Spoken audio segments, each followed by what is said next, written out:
9월 1일 월요일입니다. 오늘 우리에게 주시는 하나님의 말씀은 창세기 38장 1절로부터 11절까지 말씀입니다. 그 후에 유다가 자기 형제들로부터 떠나 내려가서 아둘람 사람 히라와 가까이 하니라.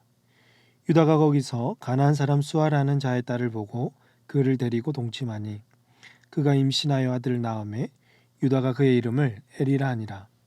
그가 다시 임신하여 아들을 낳고 그의 이름을 오난이라 하고 그가 또다시 아들을 낳고 그의 이름을 셀라라 하니라. 그가 셀라를 낳을 때에 유다는 거십에 있었더라. 유다가 장자 엘을 위하여 아내를 데려오니 그의 이름은 다말이더라. 유다의 장자 엘이 여호와가 보시기에 악함으로 여호와께서 그를 죽이신지라. 유다가 오난에게 이르되 내 형수에게로 들어가서 남편의 아우된 본분을 행하여 내 형을 위하여 씨가 있게 하라. 오난이 그 씨가 자기 것이 되지 않을 줄 알므로 형수에게 들어갔을 때에 그의 형에게 씨를 주지 아니하려고 땅에 설정하며 그 일이 여호와가 보시기에 악함으로 여호와께서 그도 죽이시니 유다가 그의 며느리 다말에게 이르되 수절하고 내 아버지 집에 있어 내 아들 셀라가 장성하기를 기다리라 하니 셀라도 그 형들같이 죽을까 염려함이라. 다말이 가서 그의 아버지 집에 있으니라. 아멘. 요셉의 형들이 이 요셉을 죽이고자 할 때 장남 르우벤이 그래도 요셉의 생명을 죽이지는 말자고 제안했습니다. 르우벤은 요셉을 그 형제들의 손에서 건져내서 아버지에게로 돌려보내려는 마음이 있었습니다. 어떤 장남의 그 책임감에 의해서였던 거죠. 또 유다는 형제들에게 우리 동생 요셉을 죽여봤자 오늘 우리에게 무슨 유익이 있겠나. 그냥 이스마엘 사람들에게 팔아버리자고 했습니다.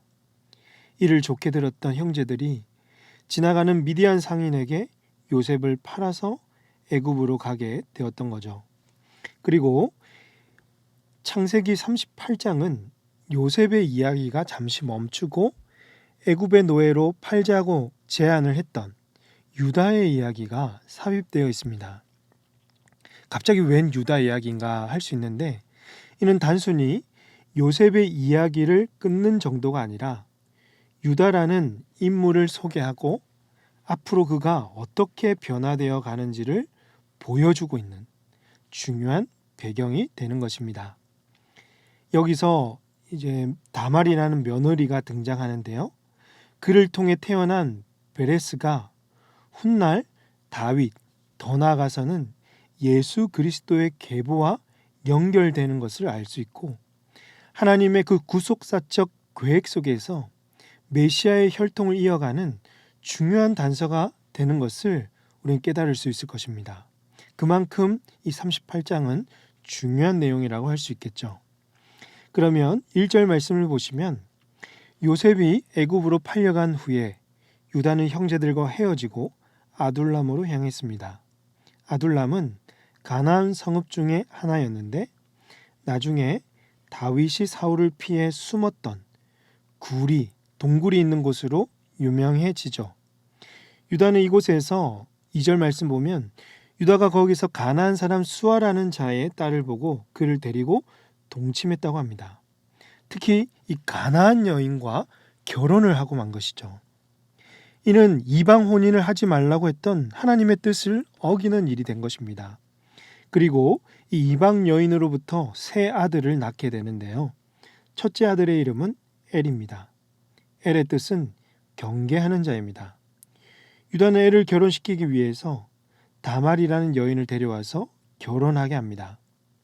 둘째 아들의 이름은 오난입니다. 오난은 힘이라는 뜻이 있고 마지막 셋째 아들의 이름은 셀라입니다. 셀라는 기도, 평화라는 뜻입니다. 중요한 것은 유다의 세 아들은 가나안 여인의 밑에서 자랐다는 것입니다. 도덕적으로 타락할 수 있는 가능성이 컸던 것이죠. 그들이 죄를 범하는 데 있어서 가나안 풍토의 영향을 심각하게 받았을 것입니다. 유다는 다말을 데려와서 첫째 아들 엘과 결혼을 시켰는데 7절에서 유다의 장자 엘이 여호와가 보시기에 악함으로 여호와께서 그를 죽이셨다라고 말씀하고 있습니다.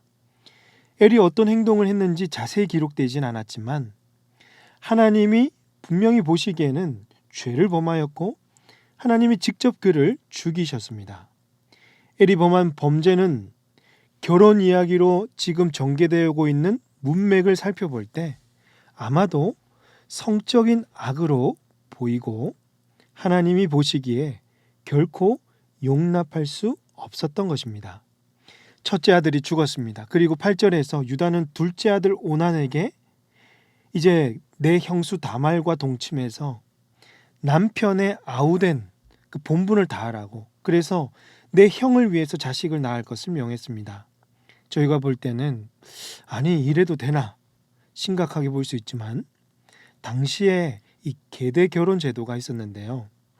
이게 뭐냐면 아들 없이 죽은 형제의 그 씨를 위해서 다른 형제가 형수와 결혼해서 아들을 낳아주는 제도를 말합니다. 이것은 그 가정을 살리기 위한 의무였어요. 그런데 이 오난은 어떻게 했냐면 9절에서 오난이 그 씨가 자기 것이 되지 않을 줄 알므로 형수에게 들어갔을 때 그의 형에게 씨를 주지 아니하려고 땅에 설정했다고 합니다. 오난과 지금 동침은 했습니다. 하지만 자기가 자식을 낳아도 내 자식이 아니라는 것을 알고 있으니 자식을 낳으려고 한 것이 아니죠. 그래서 땅에다가 사정을 한 것입니다. 하나님은 이 일을 보시기에 악하게 여기셨던 거죠. 결국 둘째 아들 오난도 죽이시는 겁니다. 대를 이어가야 될 계대 의무를 이행하지 않고 자기의 이익을 먼저 구했던 오난을 하나님은 악하게 보셨습니다. 이제 막내 아들 셀라만 남았죠. 유다는 걱정이 되었습니다. 하나뿐인 이제 셋째 아들도 혹시나 죽지 않을까 염려가 되었겠죠. 그래서 며느리에게 어떤 제안을 하냐면 마지막 11절에서 유다가 그의 며느리 다말에게 이르되 수절하고 내 아버지 집에 있어 내 아들 셀라가 장성하기를 기다리라 하니 셀라도 그의 형들같이 죽을까 염려함이라. 다말이 가서 그의 아버지 집에 있으니라.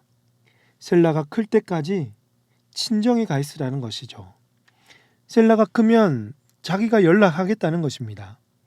이는 사실 유다의 변명에 불과했습니다.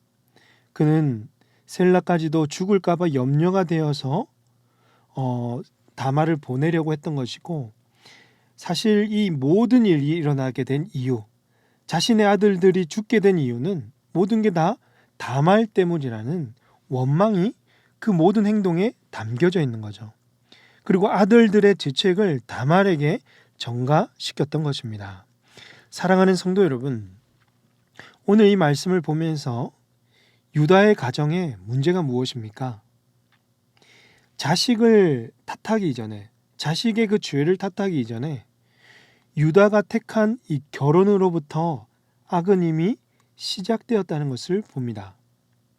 가나안 여인과의 혼인은 단순히 결혼하는 것을 이상으로 그 땅에 속한 종교와 문화적인 풍습을 서로 나누고 공유하며 인정하는 것을 의미합니다.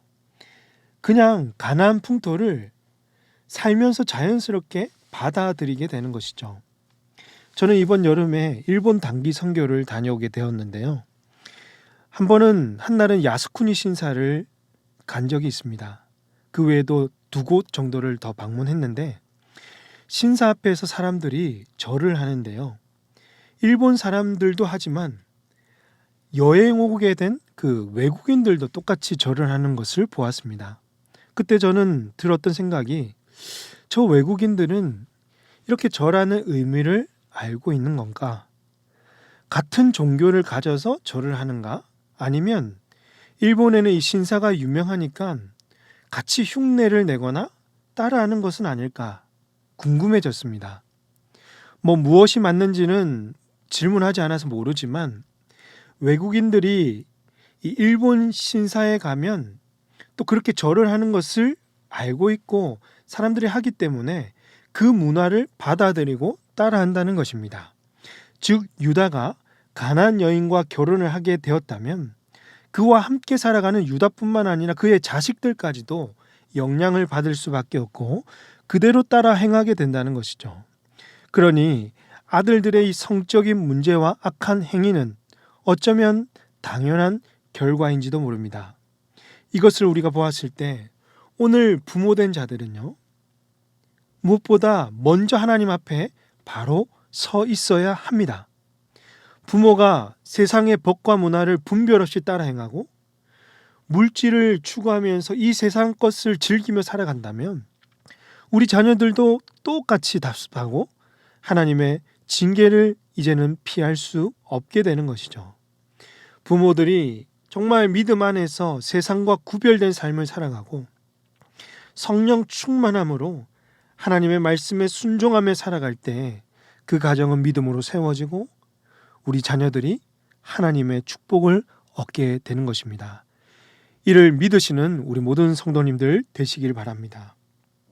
또한 유다는 자식들의 그 불행과 가정의 이 깨어짐을 누구에게 전가시켰습니까? 그의 며느리 다말에게 책임을 돌렸습니다. 자기 아들들이 여호와께서는 그 아들들의 행동을 보시고 여호와가 보시기에 좋지 않게 여기셔서 하나님께서 직접 징계를 내리셨는데 유다는 이를 영적으로 분별하지 못하고 다말에게 책임을 전가시키고 있는 것이죠. 그리고 다말 때문에 막내 아들까지도 혹시나 이럴까 두려워 떨고 있습니다. 우리는 늘 하나님 앞에서 내가 바로 서 있는지를 점검해야 합니다. 누구의 탓을 하지 마시고 탓을 하기 이전에 나의 믿음이 온전히 주님께 있는지를 바라보고 주님 보시기에 기쁨이 될 수 있기를 바랍니다. 우리의 믿음이 순전하고 말씀에 순종하는 삶을 살아가고 있는지를 살펴보면서 하나님의 뜻을 분별하고 그 믿음의 결정을 우리 삶 가운데 행할 수 있는 복된 모든 성도님들 다 되시기를 주님의 이름으로 축복합니다. 기도하겠습니다. 하나님 아버지, 예수 그리스도를 우리에게 태초부터 예비하시고 또 우리를 구원해 주신 그 은혜에 감사 기도드립니다. 하나님, 정말 우리 삶 가운데 하나님의 말씀을 따라 행하게 하시고 특별히 우리 자녀들에게 믿음을 잘 계승할 수 있는 부모가 될 수 있도록 은혜를 더하여 주시옵소서. 세상과 구별된 삶, 성령 충만한 삶을 삶으로 우리 자녀들이 그것을 보고 믿음을 배워가게 하시고 하나님의 뜻을 분별하고 영적으로 주님만을 바라보며 그 눈이 띄어지는 은혜를 더하여 주시옵소서. 우리 가정에 있는 모든 악과 문제들을 주님께서 해결해 주시고 끝까지 싸워 이길 수 있는 믿음을 저희들에게 허락하여 주시옵소서. 이 모든 말씀 예수님의 이름으로 기도합니다. 아멘. 오늘 말씀을 기억하시며 기도하시고 주간 기도 제목에 따라서 부산과 민족, 성도들의 한 주간의 삶을 위해서 기도하겠습니다. 이 부산 지역에 하나님의 복음이 또 뿌려지며 복음을 듣는 자들마다 주님께로 나올 수 있도록 그리고 우리 교회가 이 지역을 잘 섬기며 더욱더 주의 사랑을 흘려보낼 수 있도록 우리 성도들의 한 주간의 삶을 지켜주시고 부모는 우리 자녀들에게 믿음을 잘 계승하게 하시며 우리 자녀들은 더욱더 주님을 바라보고 순전하고 온전한 믿음을 가지고 주어진 삶을 신실하게 살아갈 수 있도록 이 시간 합심해서 기도하신 이후에 계속해서 개인 기도하도록 하겠습니다. 함께 기도하십니다.